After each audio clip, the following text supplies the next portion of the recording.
नमस्कार दोस्तों, पुराणों और ग्रंथों के पन्ने पलटे जाएं तो पता चलता है कि महिलाओं के साथ होने वाले शोषण की दास्तां नई नहीं बल्कि काफी पुरानी है। आज हम आपको ऐसे ही महिलाओं के बारे में बताएंगे जिनका नाम भले ही समाज में सम्मान के साथ लिया जाता है, मगर पुरुषों के समाज ने उनका अपमान करने में कोई कसर नहीं छोड़ी थी। भले ही भारत में आज महिलाएं रसोई की दहलीज पार करके पुरुषों को हर क्षेत्र में चुनौती दे रही है, मगर महिलाओं से जुड़े क्राइम की गिनती देश में लगातार बढ़ती जा रही है। खास तौर पर महिलाओं के साथ बलात्कार के मामले आए दिन अखबार में सुर्खियों में छाए रहते हैं। जबकि वर्ष 2012 में हुए निर्भया कांड के बाद देश की सरकार ने कुछ बड़े कदम उठाए और दोषियों को फांसी की सजा सुनाई, मगर बावजूद देश में आज भी महिलाओं के साथ बलात्कार की वारदातें थमने का नाम नहीं ले रही है। दुर्भाग्यपूर्ण बात तो यह है कि बलात्कार जैसे संवेदनहीन क्राइम के बाद महिलाओं को अपने साथ हुए हादसे को साबित करने में भी वर्षों लग जाते हैं। गुजरात की बिल्किस बानो का केस ही देख लीजिए। सामूहिक बलात्कार की विक्टिम बिल्किस बानो को अपने साथ हुए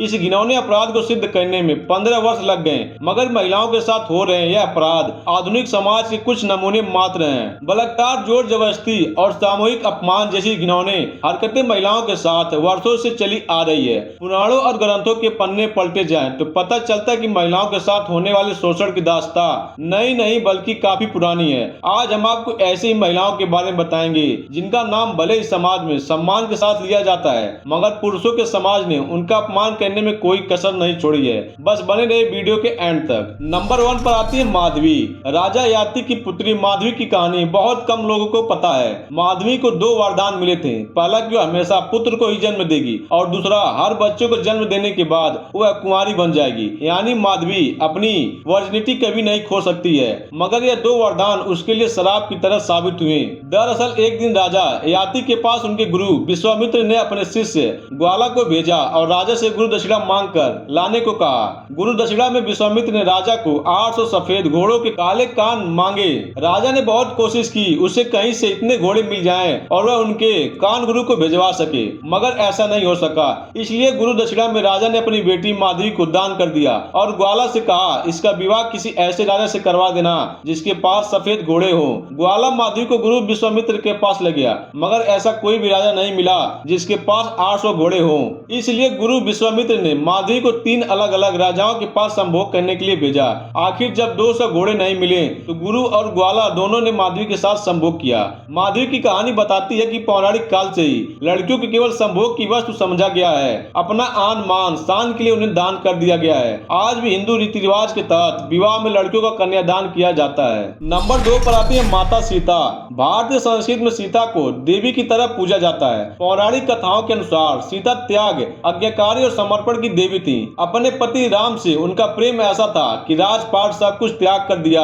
उन्होंने पति के साथ वनवास को चुना, मगर रावण द्वारा माता सीता का अपहरण करने पर 14 वर्ष वह उनकी कैद में रही और 14 वर्ष के बाद भगवान राम के साथ अयोध्या लौटी तो प्रजा ने उनके चरित्र पर सवाल उठाने शुरू कर दिए। उन्होंने एक बार फिर राजपाट को छोड़कर संन्यास का जीवन बिताना पड़ा। यहाँ तक कि जिस वक्त माता सीता संन्यास पर गयी उस वक्त वह गर्भवती थी। इन सब के बावजूद भी जब माता सीता की पवित्रता पर संदेह किया गया, उन्होंने अग्नि परीक्षा देकर अपने जीवन का ही अंत कर लिया। आज भी ऐसा ही होता है। यदि किसी लड़की के साथ कोई लड़का खराब हरकत करता है तो लड़के को दोषी कम, लड़की के चरित्र पर लोग पहले सवाल उठाने लगते हैं। नंबर 3 पर आते हैं द्रौपदी। महाभारत का जिक्र जब जब होता है तब तब द्रौपदी का नाम लिया जाता है। द्रौपदी के साथ हमेशा धोखा हुआ। द्रौपदी कर्ण से प्रेम करती थी, मगर कर्ण में इतनी हिम्मत नहीं थी कि वो सबके आगे द्रौपदी से प्रेम करने की बात स्वीकार कर सके। इसके बाद जब द्रौपदी ने अर्जुन से विवाह किया तो अर्जुन की मां यानी कुंती अपने 5 पुत्रों को आदेश दिया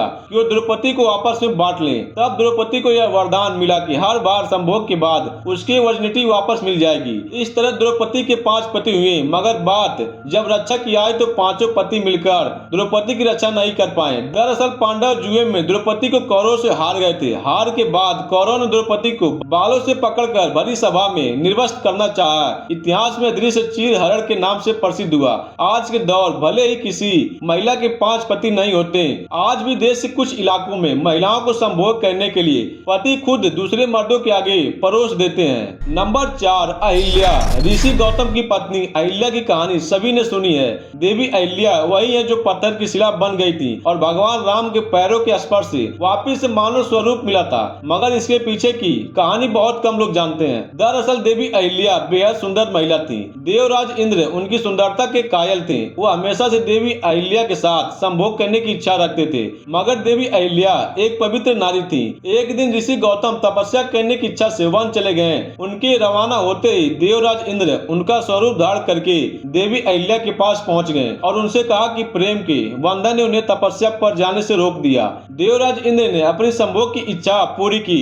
देवी अहिल्या बहरूपी को ही अपना पति समझ रही। मगर जब ऋषि गौतम तपस्या कर वापस लौटे और अपनी पत्नी अहिल्या को उन्होंने देवराज इंद्र के साथ संभोग करते हुए देखा तो उन्होंने देवी अहिल्या को तुरंत पत्थर की शिला बन जाने का श्राप दे दिया। आधुनिक युग में भले ही किसी के पास दूसरे का स्वरूप धारण करने की शक्ति ना हो, मगर धोखा देने की नियत आज भी पुरुषों में कम नहीं हुआ है। अखबारों में ऐसे केस आए दिन पढ़ने को मिलते हैं जहां महिलाओं के साथ पुरुष छल करके उनका जीवन बर्बाद कर देते हैं। आज के दौर में भले ही महिलाएं पढ़ लिख कर आगे बढ़ रही हैं, मगर पढ़ाई के साथ महिलाओं को अपनी सुरक्षा खुद करना भी सीखना होगा। महिलाओं को इतना स्ट्रांग होना पड़ेगा कि पुरुष प्रधान समाज को उनकी ताकत का एहसास हो जाए। सबसे पहले महिलाओं को जरूरत है कि वो अपनी सुरक्षा से जुड़े कानून को समझें और समय आने पर उनका इस्तेमाल भी करें। महिलाओं को अब डर कर रहने की जरूरत नहीं है, बल्कि उन्हें अलर्ट रहना और खुद को मजबूत बनाए रखना है। दोस्तों, अगर ये नॉलेज अच्छा लगा हो तो वीडियो को लाइक करके चैनल को सब्सक्राइब जरूर करिएगा। फिर मिलेंगे नेक्स्ट वीडियो में। जी धन्यवाद।